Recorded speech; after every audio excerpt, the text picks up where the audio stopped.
ഇന്ന് വീട്ടിലുള്ള ഒരു വൈകുന്നേരം കണ്ടാലോ. അതുകൊണ്ട് വൈകുന്നേരം ആയപ്പോഴേക്കും ബോറടിക്കണമെന്ന് പറഞ്ഞു കേട്ടോ. രാവിലെയൊക്കെ ഞങ്ങൾക്ക് ഓരോ സ്ഥലത്തൊക്കെ പോകാനുണ്ടായിരുന്നു. അവിടെയൊക്കെ പോയി വന്നു. വൈകുന്നേരം ആയപ്പോൾ അതിക്ക് ബോറടിക്കണം.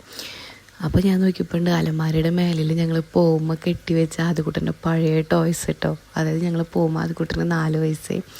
പകുതി ടോയ്സിൻ്റെ ചക്രമൊന്നുമില്ല, എന്നാലും ഞാൻ അവനൊരു മെമ്മറി ആയിരിക്കുമല്ലോ എന്ന് വിചാരിച്ചിട്ട് ഞാൻ എടുത്തു വെച്ചതാണ് കേട്ടോ അത്.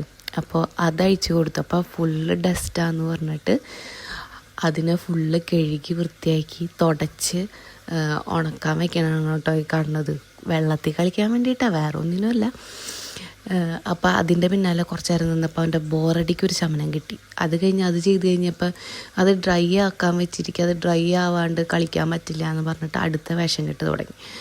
അപ്പോൾ അച്ഛൻ പറഞ്ഞു ബോൾ എടുത്തിട്ട് വാ, നമുക്ക് കുറച്ച് നേരം ബോൾ കളിക്കാം. അങ്ങനെ അച്ഛനും മോനും കൂടി കുറച്ച് നേരം ബോൾ കളിച്ചു കേട്ടോ.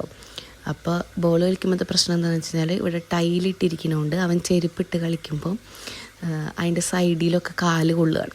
അപ്പോൾ അത് കരഞ്ഞ് ബഹളം ഉണ്ടാക്കി അതവിടെ നിർത്തി വെച്ചു.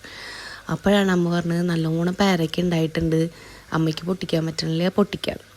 അങ്ങനെ അത് പൊട്ടിക്കാൻ വേണ്ടി ടെറസിൻ്റെ മേലെ കയറിയപ്പോണ്ട് നിറച്ച് ചൊറിയാകുമ്പോഴും അവിടെ നിന്ന് വേഗം പേരയ്ക്കയും പൊട്ടിച്ചിറങ്ങിട്ടോ. നല്ല ക്രഞ്ചി പേരയ്ക്കായിരുന്നു കേട്ടോ, അടിപൊളി.